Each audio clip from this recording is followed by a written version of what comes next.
우리 옆에 분들, 앞뒤 분들하고 좀 인사 좀 하시죠. 한 주간 동안 어떻게 잘 지내셨습니까? 라고. 네. 앞뒤. 네. 날씨가 덥습니다. 건강 유의하시고, 이제 여름도 무더위도 시작되고 장마도 이제 좀 있으면 시작되는데, 여러분들이 건강 잘 챙기시길 바라겠습니다. 우리가 교회 다니면서 또 전도를 하면서 가장 많이 하는 말, 또 가장 많이 듣는 말 중에 하나는 예수 믿고 구원받으세요 라고 하는 말입니다. 여러분도 많이 하셨고, 또 길거리 지나가다 보면 전도하시는 분들이 예수 믿고 구원받으세요 이렇게 하는 이야기를 많이 들었습니다. 예수를 믿으면 구원을 받습니다. 이거는 불변의 진리입니다. 절대로 변하지 않습니다. 이것을 또 신학적으로 이신칭이라고 해서 의인은 믿음으로 말미암아 산다. 그래서 이 구원은 믿음으로 받는다라는 것입니다. 이거는 성경적입니다. 여기에 조금이라도 토를 단다든가 여기에 조금이라도 뭔가 더하면은 그는 잘못된 신앙입니다. 예수를 믿으면 구원을 받습니다. 그러니까 이 땅에서 인간적인 행위, 우리가 보통 불교에서는 그러잖아요. 뭐 업보를 쌓는다, 뭐 덕을 세운다, 어떤 인간적인 행위, 그리고 선행, 착하게 산다든가, 아니면은 뭐 절간에 가서 돈을 얼마 드린다, 아니면 뭐 108배를 한다든가, 어떤 이런 종교적인 행위로는 구원을 절대로 받을 수가 없습니다. 구원이라고 하는 것은 오직 예수를 믿음을 통해서만 구원을 받는 것이지, 이 땅에서 착하게 살았느냐, 아니면 무엇을 했느냐, 그걸로 갖다가 구원이 이루어지는 건 아닙니다. 자, 그러면 여기에 또 논쟁거리가 하나 있는데, 그러면 내가 예수를 믿으면 죄를 짓고 아무렇게나 막 살아도 구원을 받는가? 라는 논쟁이 있습니다. 옛날에도 그랬어요. 예수 믿기만 하면은 막 살아도 죄를 지어도 구원을 받는가? 지금 또 이거 가지고 되게 신학적으로 논쟁이 있습니다. 저는 이 문제를 가지고 믿음으로 구원을 받느냐, 아니면은 선한 행위로 구원을 받느냐, 이것이 문제가 아니라고 저는 생각합니다. 저는 진정으로 예수 그리스도를 믿는 믿음을 가지고 있느냐, 그 믿음을 가지고 있지 않느냐, 저는 이것의 문제라고 생각합니다. 구원은 예수를 믿는 믿음으로 받습니다. 행위로 구원을 받는 것은 절대로 아닙니다. 하지만 행위가 없는 믿음은 죽은 믿음이라고 하는 말씀처럼 내가 정말로 진정으로 예수 그리스도를 믿는다면 그 믿음에 맞는 선한 행동이 나올 수밖에 없는 거예요. 그러니까 내가 예수를 믿는다라고 했음에도 불구하고 착한 행위와 그 다음에 어떤 그런 죄를 멀리하는 그런 모습이 없다면 그 사람은 믿음이 있는지 없는지 확인해 보셔야 된다는 겁니다. 정말 내가 예수를 믿는 믿음이 있다면 그 믿음에 맞게끔 선한 행동이 나올 수밖에 없다는 겁니다. 그래서 구원은 믿음을 받느냐 행동을 받느냐 이 문제가 아니라 그 사람이 진정으로 예수 그리스도를 믿는 믿음을 가지고 있느냐 없느냐 그거의 문제라고 생각합니다. 우리가 오늘 우리 큰아이가 반주하러 오는 날인데요. 반주하러 오는 날이 뭐하고 교회에 오는 날입니다. 2주에 한 번씩 가급적인 본인이 그랬어요. 2주에 한 번씩 오겠다고. 근데 금요일에 왔습니다. 근데 어저께 뉴스 보셨죠? 안전 문자 받으셨죠? 북한에서 이렇게 풍선 가가지고 밤에 비상이 걸려가지고 새벽 1시에 다시 내려갔어요. 그래가지고 오늘 예배 참석을 못했는데요. 근데 여러분들 아시다시피 제일 큰 아이가 이제 여친이 있어요. 장거리 연애해요. 좋으니까 집은 여간방입니다. 잠깐 왔다가 여친 만나러 멀리 가는 거예요. 그래서 어제 또 밤에 왔어요. 와가지고 이제 씻고 잠자려고 하다가 그 비상이 걸려가지고 다시 내려갔어요. 뭡니까? 좋으면요. 어떤 사람을 좋아하고 어떤 사람을 사랑하면 표현이 되게끔 되어 있어요. 그것처럼 우리가 예수님을 사랑한다. 그리고 예수님을 믿는다 하면 거기에 대한 행동이 나오게끔 되어 있다는 거죠. 내가 입으로는 예수를 믿습니다. 내가 예수님을 사랑합니다. 라고 하면서 겉으로 행동이 안 나온다면 그 속에는 사랑과 믿음을 한번 우리가 의심해 봐야 된다는 겁니다. 자, 그러면 그러면 선한 행위, 우리가 신앙의 행위는 뭐냐? 우리가 신앙의 행위 그러면 뭘 생각하십니까? 교회 나오는 거, 와서 예배 드리는 거, 뭐 이런 것이 신앙적인 행위의 모든 것이다 라고 생각하신다면 그것은 아주 큰 착각입니다. 자, 이런 착각 때문에 어떤 일이 벌어지냐면요. 나는 주일에 예배드리러 교회 가니까 예수를 믿어. 나는 모태 신앙이니까 예수를 믿어. 나는 목사니까 예수를 믿어. 나는 교회를 20년, 30년 다녔으니까 예수를 믿어. 이렇게 착각할 수가 있다는 거예요. 예수를 믿지 않아도 예배 나올 수 있습니다. 예수 믿지 않아도 교회 다닐 수 있어요. 그 교회 다니다 보면 뭐가 주어져요? 직분 주어지죠. 그럼 집사가 되고 권사가 되는 거예요. 예수를 믿지 않아도 집사가 될 수 있고요. 예수 믿지 않아도 권사가 될 수 있습니다.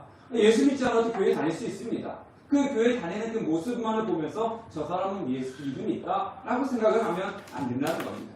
그럴 수도 있고 아닐 수도 있습니다. 즉 믿음이 없어도 교회 나올 수 있고 믿음이 없어도 예배 나올 수가 있다는 거예요. 그렇기 때문에 빌립보서에서 사도 바울이 뭐라고 했습니까? 항상 두렵고 떨림으로 내가 예수 그리스도를 믿고 있는지 그 믿음을 점검해 보라는 겁니다. 그래서 우리는 항상 내 믿음을 점검해 보셔야 되는 겁니다. 그러니까 내가 믿음이 생겼다가 떨어졌다 이런 것은 아닙니다. 내가 오늘 믿음이 생겼는데 내일은 믿음이 사라지고 또 모레는 믿음이 생기고 이런 개념은 아닙니다. 이런 개념은 아닌데 내가 정말로 예수를 믿고 있는 믿음을 가지고 있는지 그래서 항상 우리는 점검해 보셔야 된다는 겁니다. 사도 바울은요. 오늘 성경에 보니까 두 도시가 나옵니다. 데살로니가라고 하는 도시와 베레아라고 하는 도시가 나오는데요. 이 사도 바울은 이 데살로니가 교회에 편지를 두 번 씁니다. 그 편지를 가지고 데살로니가 전서 후서라고 이야기합니다. 근데 이 사도 바울이 쓴 성경에 가장 제일 먼저 쓴 성경이 뭐냐면요. 데살로니가 전서예요. 우리가 읽는 성경은요. 주제별로 모아놨습니다. 모세오경, 사복음서, 이렇게 주제별로 모아놨지 쓰여진 기록 연대순으로 모아둔 건 아닙니다. 그래서 신약 성경에서 제일 먼저 쓰여진 성경책은 무엇일까요? 신약 성경에서. 네? 신약 성경에 제일 먼저 뭐가 나와요? 마태복음이 나왔기 때문에 우리는 마태복음이 제일 먼저 쓰여질 것이라고 생각하는데요. 아닙니다. 신약 성경에서 제일 먼저 쓰여진 건 야고보서입니다. 그 두 번째가 베드로 전서 후서고 그 다음에 갈라디아서예요. 네. 그러니까 제가 얘기했잖아요. 성경은 주제별로 모아놨지 연대순으로 모아놓은 것은 아니라는 거죠. 네. 그러니까 이 데살로니가 전서 후서는요. 신약 성경에서도 두 번째, 세 번째로 먼저 쓰여진 책이고 그리고 사도 바울은 제일 먼저 데살로니가 전서를 썼습니다. 왜냐하면은 이 사울이 데살로니가 전서를 이 데살로니가 교회한테 보냈는데요. 먼저 쓴 그 배경을 우리가 아셔야 되는 거예요. 그냥 우리는 성경을 쭉 읽으면서 이런 거다라고만 하면은 이해하기가 어렵습니다. 제가 항상 말씀드렸잖아요. 성경은 2000년 전에 중동에서 하나님께서 유대인들의 백성들에게 대상으로 쓴 거기 때문에 지금 우리는 있는 그대로 읽으시면요. 잘못 오역을 할 수가 있어요. 왜 하나님께서 우리가 그러잖아요. 경상도 사람, 전라도 사람, 충청도 사람 있는데 똑같은 걸 가지고 보는 것도 어떻습니까? 다 그 사람들이 자라는 배경에 따라서 다릅니다. 그래서 우리가 전라도 흔히들 하는 얘기가 전라도 분들한테 거시기에 그러면 전라도 사람은 다 알지만 경상도 사람은 모르는 거예요. 그러니까 하나님께서 유대인들에게 주신 말씀인데 그 사람들의 대상을 준 건데 한국 사람이 그대로 들으면 어떻게 되는 거예요? 잘못 이해를 하는 거예요. 그래서 이단들이 나오고 잘못된 성경 해석을 하게 되는 겁니다. 그 다음에 사도 바울은요. 비두니아라고 하는 소아시아, 지금으로 말하면 터키잖아요. 터키 쪽으로 복음을 증거하려고 했어요. 근데 성령께서 딱 막으시는 거예요. 너는 그쪽으로 가서 복음을 증거하면 안 돼. 그래서 이제 무시아에 있을 때 이제 그 환상 가운데 마게도냐에서 와서 도우라라고 하는 것을 보잖아요. 마게도냐는 지금을 말하면 그리스 쪽입니다. 근데 이 마게도냐는 유럽입니다. 유럽. 그 전에는 이 아시아에서만 사도 바울이 복음을 증거했어요.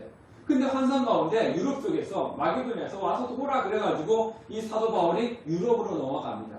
유럽으로 넘어가서 마게도냐의 첫 성이 어디냐면 빌립보예요. 예, 빌립보. 빌립보에서 어떤 일이 일어났습니까? 귀신 들에서 점치고 있는 그 여종에게서 귀신을 쫓아냈습니다. 그랬더니 이 여종을 통해서 쉽게 말하면 이것이 우리나라 귀신들이 용하다고 하는 무당이에요. 오면은 점을 치는데 백발백중 다 맞아. 그럼 우리가 용하다 그러는 사람들이 어떻습니까? 다 몰려들잖아요. 우리가 무당 때요. 가짜와 진짜는 어떤 차이가 있어요? 진짜는 정말 귀신 들려서 하는 게 진짜 무당이고요. 가짜는 귀신 들리지 않고 흉내내는 게 가짜 무당이에요. 예. 이 빌립보서에는 점치는 여종은 귀신 들린 진짜 무당이었다는 거죠. 그러니까 용하다고 해서 사람들은 몰려드는데 사도 바울을 계속 쫓아다니면서 귀찮게 하는 거예요. 그래서 사도 바울을 어떻게 합니까? 귀신 쫓아내줘요. 그러면요, 귀신 들린 사람 앞에서 귀신을 내쫓아야 되면은 잘한 거예요, 못한 거예요? 잘한 거죠. 그런데 그 무당의 주인이 여러 명 있었어요. 무당의 주인이 여러 명 있었는데 그 무당이 귀신이 쫓아나가니까 이제 점을 제대로 칠 수 있어요, 없어요? 못 치는 거예요. 그러니까 수입이 있어요, 없습니까? 수입이 없어지는 거예요. 그러면 여태까지 저 귀신들이 여정을 통해서 자신들 수입이 있었는데 이제 수입이 없어지니까 어떻게 됩니까? 사도 바울을 감옥에 집어넣는 거예요, 고소해갖고. 이 세상은 그렇습니다. 세상은요, 사람이 잘 되는 건 저 사람이 잘 되고 안 되는 건 두 번째예요. 뭐가 중요해요? 내가 잘 되는 거, 나한테 이익이 되는 게 먼저예요. 그러니까 남을 등쳐가지고 사기 쳐가지고 자기 배를 불리는 게 이 세상이란 말이에요. 그래서 감옥에 들어가서 우리가 잘 알고 있듯이 바울과 실라가 뭐 했습니까? 기도하고 찬양하는 가운데 옥문이 열리고, 그죠? 그래서 그 간수가 예수를 믿는 그런 일들이 벌어진다는 겁니다. 자, 그 빌립보에서 그런 일이 있고 나서 오늘 우리가 읽은 사도행전 17장 말씀으로 오는데요. 자, 이제 그래서 이제 사도 바울이 이 오늘 1절에 보니까 그 암비볼리와 아볼리나를 거쳐서 도착한 곳이 어디입니까? 이제 그 데살로니가의 도시에 도착하는 거예요. 이 데살로니가 도시는 매우 큰 성이었습니다. 매우 큰 성이었는데 사도 바울이 며칠 머물렀냐면요, 3주를 머물렀어요. 3주. 딱 3주 동안 복음을 증거했어요. 자, 우리 4절 말씀을 다 같이 한번 읽어보도록 하겠습니다. 4절 시작. 어떤 사람 곧 경건한 헬라인의 큰 무리와 적지 않는 기분이 있고 권함을 받고 바울과 실라를 따르나. 자, 바울은요, 가는 곳에 항상 오늘 성경을 보니까 관습에 따라 그랬잖아요. 관례대로. 제일 먼저 찾아간 곳이 어디냐면 유대인들 회당이었어요. 유대인들이 모여있는 곳이 회당인데 거기에 찾아갔어요.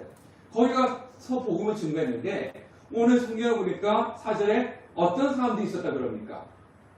경건한 헬라인, 그리고 적지 않은 귀부인들이 있었어요. 자, 유대인들은 회당인데 왜 헬라 사람들이 있겠습니까? 유대인들 회당이면 유대인들이 모여서 하나님 말씀을 듣고 하나님 말씀을 강론하고 뭐 그런 장소인데 거기 유대인도 있고 또 누가 있었다고 그랬습니까? 헬라인도 있었잖아요.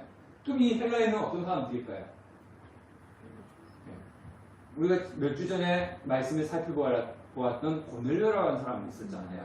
고넬료는 이방인이었지만 어떤 사람이었습니까?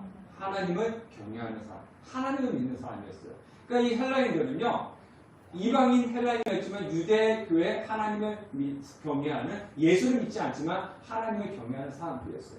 그래서 그곳에 가서 복음을 증거했더니 이 사람들이 어떤 일이 벌어졌습니까? 예수를 믿는 사람, 예수를 믿었다는 거죠. 경건한 헬라인은 정말 하나님 경외한 사람인데 예수를 믿었습니다. 사도 바울이 가서 전한 건 뭡니까? 예수가 그리스도다. 그리스도 뭡니까? 메시아라는 소리죠. 예수님 메시아야. 예수를 믿어야지만 구원을 얻을 수가 있어. 예수를 믿어야지만 된다. 이 복음을 전했고 그 소리를 들었던 헬라인들과 많은 귀부인들이 예수를 믿었습니다. 자, 근데 문제는 유대인들한테 있어요. 자, 우리 5절 말씀을 읽어볼게요. 5절 시작. 그러나 유대인들은 시기하여 저자의 어떤 불량한 사람을 데리고 때를 지어 성을 소동하게 하여 이렇게 말씀하고 있습니다. 자, 그러니까 헬라 사람들이 예수를 믿고 사도 바울을 쫓아다니니까 유대인들이 어떻게 했다고요? 시기했다고 했어요. 왜 시기했을까요? 여태까지 이 사람들이 들어와서 유대교를 믿으면서 자신들을 따랐는데 이제 이 사람들이 다 사도 바울을 쫓는 거예요. 그랬더니 자신에게 입지가 줄어든 거죠. 자신의 입지가 줄어들고 자신들이 헬라 사람들에게 하는 권한이 줄어든 겁니다. 그러니까 이 시기에서 불량들을 동원해가지고 사도 바울을 핍박한 거죠. 제가 지난주에 루스드라 사람들은 자신의 이익에 따라 움직였다 그랬잖아요. 그죠? 자신의 손해가 된다면 신앙이든지 신앙을 언제든지 내버릴 수 있는 것이 사람이고 종교인들이에요. 내가 교회를 다니는데 내가 교회 다니는데 나한테 이익에 손해가 있어. 그러면요, 종교인들은요, 교회를 버릴 수 있는 거예요. 신앙인들은 예수를 쫓습니다. 손해가 있어도 예수를 쫓지만 종교인은 나한테 피해가 된다면요, 교회를 떠나는 사람들입니다. 그러니까 세상은 그렇다는 거죠. 자신의 이익에 따라서 움직이는데 근데 데살로니가 사람 유대인들도 어땠습니까? 이 사도 바울이 복음을 증거하고 헬라 사람들이 사도 바울을 쫓으니까 자신들에게 피해가 있는 거예요. 손해가 있는 거예요. 그래가지고 불량들을 동원해가지고 사도 바울을 지금 핍박을 하는 거죠. 자, 데살로니가에서 유대인들의 핍박을 통해서 사도 바울은 어디로 갔습니까? 자, 10절, 11절을 보니까 11절에 베레아라라고 하는 그런 동네로 이제 가게 됩니다.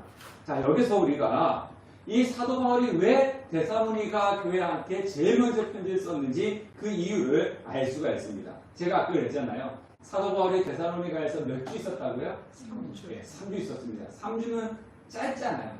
한 달도 안 돼요. 3주입니다. 3주 동안 복음을 증거했는데 그 짧은 시간에 예수 믿는 사람들이 많이 있었습니다. 그런데 사도 바울이 이제 됐다. 내가 여기서 떠나야지 해서 간 것이 아니잖아요. 그죠? 유대인들이 불량배를 동원해가지고 지금 조폭이나 깡패 들잖아요. 이 사람들 동원해가지고 막 예수 믿는 사람들 핍박하고 사도 바울 핍박하니까 피해서 도망을 갔어요. 자, 그러니까 사도 바울 입장에서는 데살로니가 교회 성도들이 걱정이 되겠습니까? 걱정이 되지 않겠습니까? 걱정이 되죠. 네, 걱정이 되고 염려가 되는 겁니다. 이들이 진짜 핍박 속에서 신앙생활 잘하고 있는지. 자, 예수 믿는 지 3주 됐어요. 지금 우리 교회에서 제일 최근에 교회에 오신 분이 병용이 형제잖아요. 우리 병용이 형제 우리 교회 이제 몇 달 됐어요? 몰라요. 4달째 들어가는 거예요. 4달째. 4달째 들어가는데 아직 예수님은 누구신지 신앙이 뭔지 잘 모르잖아요. 자, 예수 믿은 지 3주 됐단 말이에요. 교회가 처음 나온 지 3주 됐어요. 이 사람이 예수 예자 알겠습니까? 어린아이잖아요. 어린아이와 같은 신앙이지 않습니까? 새신자지 않습니까? 그러니까 이 사도 바울이 얼마나 걱정이 되겠습니까? 예수 믿은 지 3주밖에 되지 않았는데 정말 신앙생활 제대로 하고 있는지, 정말 언제 그러냐는 듯이 다시금 유대교로 돌아가지 않았는지 정말 걱정과 염려가 되는 것입니다. 그래서 사도 바울은 제일 먼저 그 데살로니가 교회 성도들에게 편지를 쓴 거예요. 부모는요, 자녀가 어리면 어릴수록 뭐합니까? 더 걱정되는 거죠. 그죠? 어리면 어리면서 더 걱정돼요. 그리고 좀 더 아프면 아픈 자녀에게 더 마음이 가잖아요. 그렇죠? 제가 여러 번 말씀드렸지만 우리 자녀가 둘이 있는데 큰애는 그래도 좀 튼튼했는데 둘째는 어릴 때 병치를 많이 했어요. 그러다 보니까 부모의 마음이 어디한테 더 많이 갑니까? 네.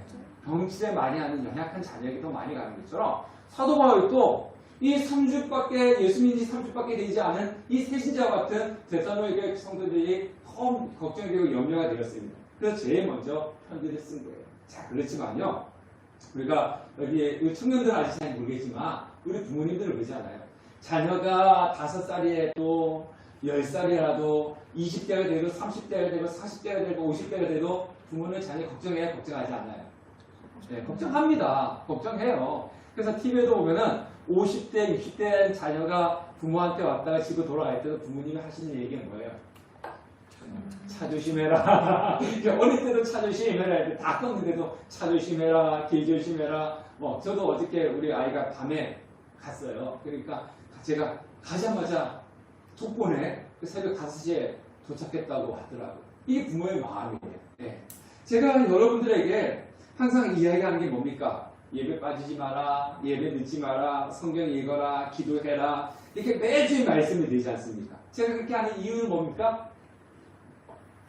간단해요. 간단합니다. 왜? 예배 결석도 하시고, 예배 늦기도 하시고, 성경도 안 하시고, 기도도 안 하시니까 예배 드려야 된다, 성경 읽어야 된다, 기도해야 된다, 이렇게 말씀드리는 거죠. 그만큼 여러분들의 믿음이 약하다는 거죠. 저는요, 이런 이야기 여러분들 다 안 했으면 좋겠어요. 여러분들이 믿음이 성숙해가지고 스스로 예배도 열심히 준비해가지고 미리 나와서 준비하는 마음으로 예배드리고 성경도 알아서 열심히 읽으시고 기도도 알아서 열심히 하시면 그만큼 믿음이 성숙하면 더 이상 저는 그렇게 이야기를 하지 않았으면 좋겠습니다. 근데 아직까지는 그게 안 된 연약한 분들이시기 때문에 제가 그래서 오죽했으면은 주보에다가 이달에 읽을 성부 해가지고 3번씩이나 막 읽으라고 하겠습니다. 이렇게 해서도 뭐 하라고? 성경 읽으라고. 예. 그리고 우리 같이 하잖아요. 예, 합심 기도하잖아요. 이거 왜 합니까? 그렇게 해도 한마디 해도 입을 열라고, 여서서 기도하시라고 제가 그렇게 하는 거예요. 예. 저는 여러분들이 성숙해서 제가 그렇게 안 했으면 좋겠지만 아직까지는 그렇게 안 하시기 때문에 제가 걱정이고 염려가 돼서 그렇게 하는 겁니다. 똑같아요. 사도 바울도 이 데살로니가 교회가 너무나 걱정되고 염려가 되기 때문에 제일 먼저 성경을 써서 보냈다는 거예요. 편지 써서 보냈다는 겁니다. 자, 근데 두 번째 갔던 도시가 어디였다고 했습니까? 베레아였지 않습니까? 근데 성경에는 베레아서, 베레아 전서, 베레아 후서 이런 건 없어요. 베레아 교회 성도들에게는 사도 바울이 편지를 쓰지 않았다는 거예요. 자, 그러면 11절과 우리 12절 말씀을 한번 읽어보도록 하겠습니다. 시작. 베레아에 있는 사람들은 데살로니가에 있는 사람들보다 더 너그러워서 간절한 마음으로 말씀을 받고 이것이 그러한가 하여 날마다 성경을 상고함으로 그 중에 믿는 사람이 많고 또 헬라의 기부인과 남자가 적지 아니하나. 자, 베레아 사람들의 모습은 어땠냐면 11절 보니까 이 사람들은 복음 앞에서 너그러웠다 그렇게 이야기하고 있습니다. 자, 여기서 너그러웠다라고 하는 것은 옛날 성경에 보면요 신사적이었다 그렇게 표현을 했는데요. 이 너그러웠다라고 하는 것은 뭐냐면 편견 없이 자유로운 자세로 복음을 들었다라는 거예요. 지금 무슨 얘기냐? 교회 와서 다 이렇게 설교를 듣는데 말씀인데 이거는 내가 좀 듣기 싫어. 그래서 제껴놓고 축복의 말씀 이건 좋아. 이거는 보고 너가 죄 지면 안 된다. 그렇게 살면 안 된다. 책망하는 거 있으면 빼놓고 이렇게 가리지 않았다는 거예요. 어떤 말씀이든지 간에 다 마음에 열고 들었다는 거예요. 이것이 너그러웠다는 거예요. 우리 하나님의 말씀을 그렇게 들으셔야 됩니다. 내가 좋아하는 것만 듣고 내가 듣기 싫은 거는 지켜놓고 이것이 아니라는 거예요. 자, 두 번째. 그 다음에 어떻게 했다고 그랬습니까? 이 사람들은 너그러워서 간절한 마음으로 말씀을 갖고 있습니다. 이 간절한 마음이라고 하는 것은 우리가 어떤 아시죠? 간절히 바라고 뭔가 있기를 바라는 그런 마음도 있지만 여기서 간절한 마음이다라고 하는 것은 열심히 듣겠다라고 하는 태도도 있지만 준비된 마음이라는 거예요. 준비된 마음. 자, 제가 방금 또 말씀드렸지만 6월에 읽어야 할 성경이 어디입니까? 사도행전이죠. 여러분 열심히 읽고 계시죠? 대답이 쉬우지 않으시는 거 보니까 안 읽으신 것 같아요. 읽으셔야 됩니다. 자, 제가 왜 6월에 사도행전을 읽으라고 그러셨습니까? 그랬을까요? 5월과 6월의 설교는 사도행전으로 설교하기 때문에 여러분들이 미리 성경을 읽으시라는 거죠. 읽고 난 후에 생판 모르는 상태에 와서 이렇게 듣는 거 하고 내가 성경을 읽고 와서 말씀을 드릴 때 목사님 말씀이 내가 읽은 이 말씀이구나 이해가 된다는 거예요. 그래서 준비하라는 거죠. 말씀을 읽을 때 준비하라는 겁니다. 자, 세 번째 이 사람들은 어떻게 했습니까?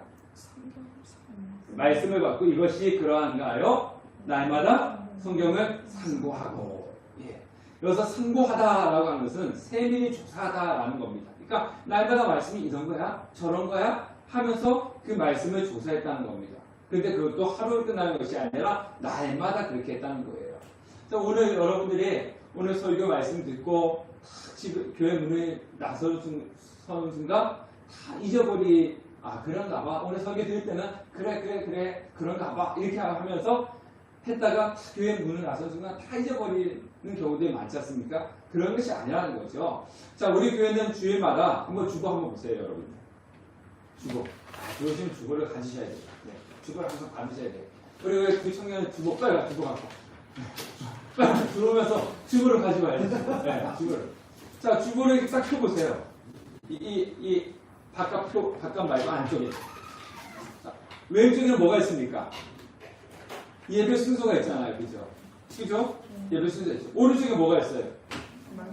말씀 묵상 있죠. 이거는 뭡니까? 오늘 설교에 있는 본문 말씀입니다. 자, 제가 이거 넣는 이유가 뭐겠어요?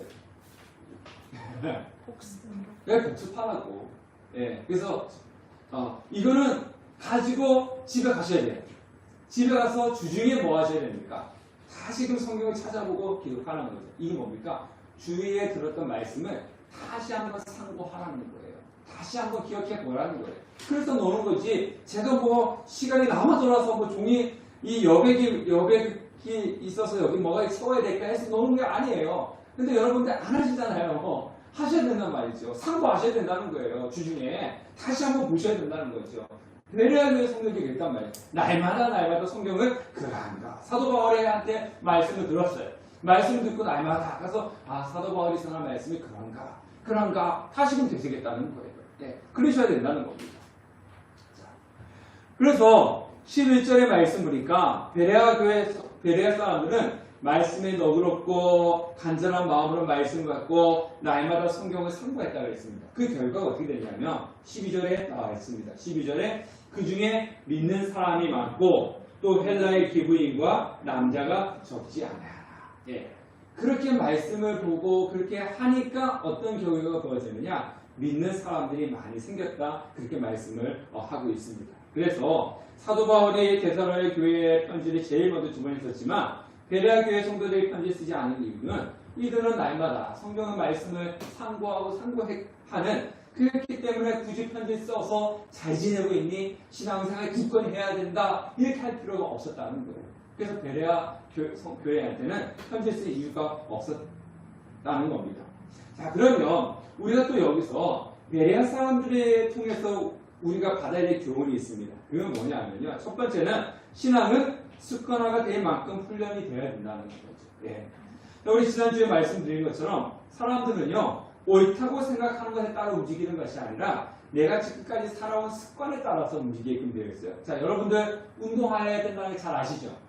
네, 운동해야 다 아셔요. 근데 운동 열심히 하십니까? 네.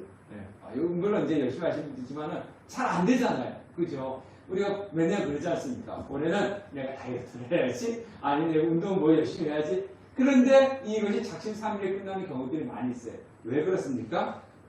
그건 뭐냐면은 운동이 습관이 안 돼서 그런 거죠. 습관이 되는 시간까지가 거의 필요한데 습관이 되지 않은 상태에서 운동해야지 하다 보면은 이제 다시 원점으로 돌아가는 거예요. 또 우리가 먹는 것도 그렇지 않습니까? 식사 조절해야지 하면서 식사 조절 잘 안 되잖아요. 그러니까 안 되는 이유가 뭐냐면 그동안 먹는 것이 자기의 습관화가 되어 있기 때문에 그 습관을 바꾸기가 어렵다는 거죠. 자, 그래서 신앙이라고 하는 것도 뭐냐면요. 바로 이렇게 습관이 될 정도로 훈련이 돼야 된다는 겁니다. 신앙생활 처음 할 때는 주일 예배 나오는 것도 힘들어요. 예, 주일 예배 나오는 것도 힘들지만 그냥 신앙생활 하다 보면 주일에 예배드리러 오는 것은 당연하게 저절로 됩니다. 매일 말씀 읽고 매일 기도하는 거 이거는요. 잘 안 되는 이유가 있어요. 시간이 없어서 안 되는 게 아니에요. 여러분들이 시간이 없어서 성경 안 읽는 거 아닙니다. 여러분들이 바빠갖고 기도 안 하는 거 아니에요. 뭐가 안 돼서 그럽니까? 훈련이 안 돼서 그래요. 훈련이 안 돼서. 영적으로 게을러서 그렇다는 거죠. 우리가 유튜브를 통해서 좋아하는 동영상 1시간을 봐도 시간이 가는 줄 모르고 보지만 성경 10분에 읽는 거 잘 안 됩니다. 예. 동영상 10개를 보는 거, 몇 개를 보는 거 그냥 잘 돼요. 근데 그 10분 성경 읽는 거 안 되잖아요. 기도 여러분들 기도하세요. 오늘 제가 우리 기도 제목 탁 주고 기도하세요. 이러면 여러분들 5분 넘기시는 분 별로 없을 거예요. 왜? 기도가 안 됐기 때문에 나는 열심히 기도했는데 1분 기도하고 10분 기도한 것 같은데 딱 묻어보니까 몇 분 지났어요? 1분 지나고 그런 경우도 많습니다. 습관이 되지 않아서 그런 겁니다. 예. 이건 훈련으로 되는 거죠. 그냥 하루아침에 되는 것은 절대 아닙니다. 자, 시간이 없어서 성경 못 읽는 것도 아니고 시간이 없어서 기도를 못하는 것도 아닙니다. 자, 여러분 자신을 위해서 맛집 찾아가잖아요. 네, 여러분들 이야기하는 거 보면 어디 가면 맛있더라. 맛집 열심히 찾아가시고 자신을 위해서 이 사람도 만나고 저 사람도 만나고 또 자신을 위해서 여행도 하고 자신을 위해서 할 게 다 하면서 신앙을 위해서 뭔가 하려고 할 때는 어렵습니다. 왜? 그만큼 훈련이 되지 않았기 때문에 그렇습니다. 부지런한 사람은요 타고나는 것이 아니고 어려서부터 배우고 훈련한 습관 때문에 부지런한 거예요. 좋은 것은 훈련해야지 얻어질 수가 있습니다. 신앙이라고 하는 것도 훈련을 통해서 이루어지는 겁니다. 그냥 한번 기도했다고 해가지고 그것이 딱 바뀌진 않습니다. 감사도요. 감사의 훈련을 해야지 내 삶 속에서 원망과 불평이 사라지고 감사의 생활을 하는 것이지 기도의 훈련도 해야지 기도를 할 수가 있습니다. 자, 주중에 남자분들은 아시죠? 우리나라 축구했죠? 모르세요? 우리나라가 싱가포르하고 축구를 했어요. 그래서 몇 대 몇으로 이겼어요? 네, 7대 0으로 이겼어요. 대승했잖아요. 7대 0으로 이겼는데 거기에서 우리나라 선수 중에 최고의 인기가 누굽니까? 최고의 인기 선수가 네, 손흥민이죠. 손흥민이 2골 넣었어요. 남자분들 중에서 또 혹시 물론 축구를 관심 있는 여자분들도 잘 아시겠지만은 손흥민 존이라고 하는 거 들어보셨죠? 들어보셨어요? 손흥민 존? 처음이에요? 손흥민 존이 뭐냐면요. 그 운동장 가운데 거기서 한 지점이 있어요. 그 지점에서 손흥민이가 슛을 떼면은 웬만하면 다 들어가요. 그래서 그 손흥민 존이라고 해요. 예. 그래서 다른 데 말고 여기에서 차면은 손흥민이 여기서 골이 차면 슛을 떼면 웬만하면 다 골이 들어가는. 그래서 손흥민 존이라고 합니다. 자, 그런데요, 이 손흥민 존이라는 말이 나온 이유가 있어요. 손흥민 아버지, 선수의 아버지가 손흥민 선수 되게 엄격하게 훈련을 시켰다고 그랬잖아요. 그래서 지금 또 뭐 맨날 하는 소리가 뭐냐면은 다들 손흥민은 월드 클래스라고 하는데 아니다고. 아직도 멀었다고. 뭐 그런 사람이에요. 자, 그런데 이 손흥민 아버지가 손흥민 선수 훈련시킬 때 매일 하루 동안 왼발로 그 자리에서 500번을 차게 했고 또 그 자리에서 오른발로 500번씩 슈팅 연습을 했대요. 한 자리에서만. 그러니까 그 자리만 가면은 그냥 차면은 되게 습관화이 돼가지고 그냥 볼이 그냥 들어가는 거예요. 하루아침에 그냥 탁차 같은데 들어가는 게 아니라 뭐 매일같이 그 자리에서 왼발 오른발 500번씩 찼다고 생각해보세요. 예. 그럼 1년이 몇 번이죠? 계산하기 힘든데 1년만 해도 한데 그렇게 했기 때문에 손흥민 존이라고 하는 말이 나온 것입니다. 예. 그냥 되는 건 없어요. 이 세상에서 그냥 되는 건 없어요. 모든 사람들이 다 그렇게 애쓰고 수고하고 그 훈련을 한 결과, 노력한 결과가 열면에 맺혀지는 겁니다. 말씀과 기도의 훈련 중에서 하나님께서 나에게 부어주시는 은혜가 있단 말이에요. 예. 그 은혜를 여러분들이 누리셔야 된다는 겁니다. 자, 그런데 오늘 성경을 보면 이 베레아 성도들이 또 데살로니가 성도들도 마찬가지예요. 무엇을 들었어요? 예. 말씀을 들었잖아요. 말씀을 들으니까 그들이 어떻게 됐잖아요? 고상하게 변한다는 겁니다. 그러니까 우리를 변화시키는 건 우리가 그런 이야기 하잖아요. 사람은 뭐에서 쓰지 않는다고요? 사람은 고쳐 쓰지 않는다고 그랬어요. 그 말이 뭐예요? 사람은 변하지 않는다는 거예요. 아무리 어릴 때 갖고 있는 그 버릇이 나이 들면 나아지겠지? 아니요, 똑같다는 거예요. 근데 사람을 변화시키는 것이 딱 하나가 있어요. 그게 뭡니까? 하나님 말씀이다. 그래서 여러분 말씀 뭐라고요? 성경 읽으라고요. 여러분을 변화시키고 나를 변화시키는 거는 하나님 말씀인데 왜 안 보시는지 저는 이해가 되지 않습니다. 성경을 보니까 말씀을 보니까 이 사람들이 고상하게 변하기 시작을 했던 거죠. 그래서 그 전승에 의하면 베레아 교회에 파송한 초대 감독이 오네시모였다. 뭐 그런 이야기가 있습니다. 자, 근데 또 문제가 생겼어요. 베레아에서 하나님 말씀을 증거해서 그 사람들이 예수를 믿고 막 그런 사람들이 많아지니까 그 소문이 어디까지 들렸어요? 데살로니가까지 소문이 났어요. 그랬더니 이 데살로니가에 있던 유대인들이 그 소문을 듣고 또 어떻게 됐냐면 찾아왔어요. 베레아까지 찾아와가지고 무리용처럼 소동을 일으킵니다. 막 또 힘들게 했다는 거예요. 우리가 지난 주일에 비시디아 안디옥과 이고니온에 사는 유대인들이 루스드라까지 와가지고 또 그 사람들 선동해가지고 사도 바울을 핍박했다고 그랬지 않습니까? 이 데살로니가에 있는 유대인들이 또 베레아까지 찾아와가지고 사도 바울을 또 핍박을 하는 거죠. 그래서 이 사도 바울은 피신해서 아덴으로 떠납니다. 이 아덴이 우리가 지금 알고 있는 아테네입니다. 아테네. 성경에는 아덴으로 나왔는데 지금 우리가 흔히 말하는 아테네로 피신하게 됩니다. 자, 근데 이 과정 속에서 우리에게 또 눈에 띄는 것이 있습니다. 뭐냐면 14절과 15절의 말씀 보면 이 베레아에 있는 형제들이 바울을 바다까지 가게 하고 그리고 결국은 어디까지 데리고 왔냐면 아덴까지 바울을 인도해 갔다는 거예요. 자, 그러면 이 베레아에서 아덴까지 거리가 얼마나 되냐면요 320km입니다. 그러면 320km 그러면 여러분들이 잘 이렇게 거리가 안 오잖아요. 서울에서 전라남도 영암까지 거리가 320km랍니다. 엄청 먼 거죠. 차 타고 가면 한 5시간, 6시간 가야 돼요. 그럼 이 당시에 걸어서 갔으면은 얼마나 걸렸겠습니까? 뭐 1주, 2주 가는 데면 1주, 2주 갔다가 또 와야 되지 않습니까? 한 달 정도 걸려서 가야 되고 또 이 당시는 가는 곳곳마다 강도들이 있기 때문에 어디서 어떤 일을 만나야 할지 모르는 그 위험한 상황이에요. 근데 자, 이 사람들을 데리고 갔던 사람들이 누구라 그랬죠? 사도 바울이 데리고 간 사람이 누굽니까? 베레아 성도들이었잖아요. 자, 그리고 또 이 데살로니가에서 사도 바울이 핍박받을 때 이 사도 바울을 베레아까지 데리고 온 사람들이 누구였겠습니까? 데살로니가 성도들이죠. 데살로니가 성도들은 예수 믿은 지 몇 주 됐다고 했어요? 3주. 새신자예요, 새신자. 우리 병영이 형제보다도 한참 교회 나온 지 얼마 되지 않는 새신자들이 사도 바울을 데살로니가에서 베레아로 데리고 왔고, 베레아에서 그 먼 거리까지 있는 아테네 아덴까지 데리고 왔어요. 자, 뭐 장로님이 데리고 왔다. 아니면 뭐 교회에 다니신 지 오래된 뭐 안수 집사님 권사님이 뭐 모시고 왔다. 그러면 이해가 되는데, 예수 믿은 지 얼마 되지 않는 사람들이 그렇게 했다는 거예요. 초신자가 그렇게 했다는 거예요. 이거는 우리가 쉽게 할 수 있는 것은 아니라는 겁니다. 자신에게 손해가 있음에도 불구하고 교회를 위해서 적극 나서는 헌신을 했다는 거예요. 이건 누가 강요해서 되는 것이 아닙니다. 하나님의 은혜를 받으면 하나님을 섬기는 일, 교회와 성도를 섬기는 일, 복음을 위해서 수고하는 일은 자발적으로 헌신할 수밖에 없다는 거예요. 은혜를 받으면. 우리가 몰라서 그렇지 우리 주에는요, 교회를 위해서 복음 전파를 위해서 수많은 분들이 지금 헌신하고 있는 것을 우리가 알 수가 있습니다. 제가 아는 집사님은요, 이제 자기가 조기 은퇴를 했어요. 은퇴를 하고 캠핑카를 하나 샀어요. 근데 캠핑카를 산 게 뭐 여기 캠핑 가고 저 캠핑 다니려고 캠핑카를 산 게 아니고, 캠핑카를 해가지고 그 부인 권사님하고 전국을 돌아다니면서 전도하려고 캠핑카를 사가지고 전국적으로 돌고 있어요. 그러면서 시골 같은 데 가면은 젊은 사람들이 없으니까 이 교회 건물이 뭐 이렇게 손봐야 돼, 수리해야 될 때 있잖아요.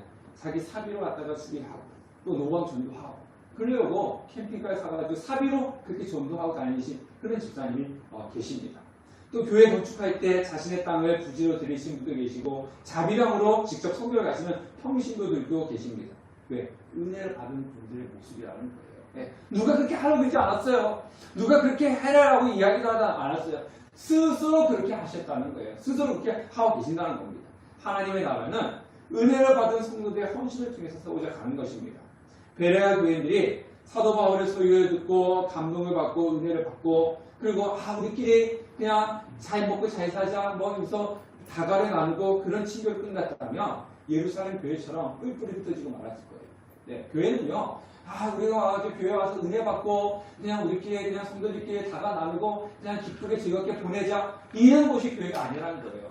물론 그것도 필요하지만 그게 전부가 아니라는 거예요. 근데 지금은 보면요, 성도님들이 교회 와가지고 앉아서 시원한 데서 재밌는 예배를 어떻게 드리지, 목사님의 설교를 어떻게 하지, 이 교회는 어떻게 예배 드리냐, 이것을 이따가 끝나고 나서 이 교회는 식사가 맛있네 뭐 이러고 자기들끼리 모여가지고 어디에 놀러 가고, 이게 교회 생활이고 이게 신앙생활이다 이렇게 생각하고 신앙생활하는 분들이 많은데요, 이것은 아닙니다. 그 빙산의 일각이에요. 네, 아닙니다.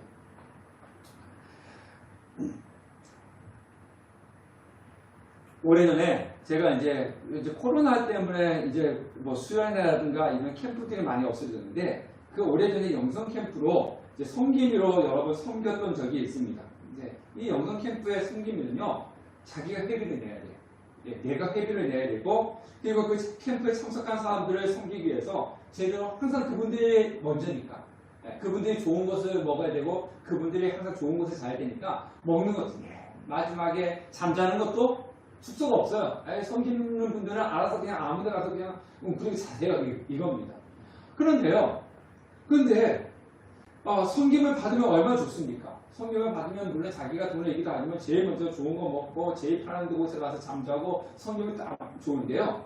근데 몸은 힘들고 자신의 돈을 들어가지만 받는 은혜와 기쁨은요, 섬김을 받는 사람보다 섬기는 사람들이 더 기쁨을 누리는 거예요. 네. 그래서 거기 가보면요, 캠프 때마다 자신의 시간을 들이고 자신의 돈을 들여서 참석하신 성도님들이 있었습니다. 네.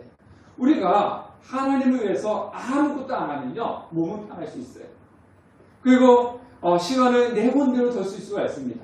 그렇지만 이 오늘 바울과 베레아 교회 성도들이 함께 느꼈던 그런 벅찬 감동들, 그리고 그 뿌듯함과 그 행복감과 그것은 절대로 누릴 수가 없는 거예요. 이거는 내가 스스로 자발적으로 정말 하나님을 위해서, 하나님 나라를 위해서, 교회를 위해서 헌신할 때 누릴 수만, 그런 사람들만 누릴 수 있는 기쁨이라는 겁니다. 사랑하는 성도 여러분, 예수님 믿으시죠? 네. 예수님 사랑하시죠? 네. 그러면 예수를 믿으면 구원이 있습니다. 근데 여러분이 예수를 믿는다면 그 믿음에 맞는 그런 행동들이, 표현들이 나와야 되는 겁니다. 예수를 사랑하신다면 주를 위해서 헌신하셔야 되는 거예요. 그리고 예수님을 사랑하신다면 하나님 나라 위해서 헌신하셔야 되는 거고, 여러분들이 섬기는 주의 몸된 교회를 위해서 헌신하셔야 되는 겁니다. 예수님을 믿는다, 예수님을 사랑한다, 말로만 아멘 아멘 하지 마시고 더욱더 나의 모습으로 이 헌신하고 섬기셔야 된다는 겁니다. 그 헌신 가운데 교회는 든든히 세워져 가는 것이고, 여러분들의 삶은 더 큰 은혜와 기쁨을 누릴 수가 있는 것입니다. 그래서 하나님께 주시는 그 은혜와 기쁨을 누리시는 우리 주의 성도님 되시기를 주님의 이름으로 축원합니다.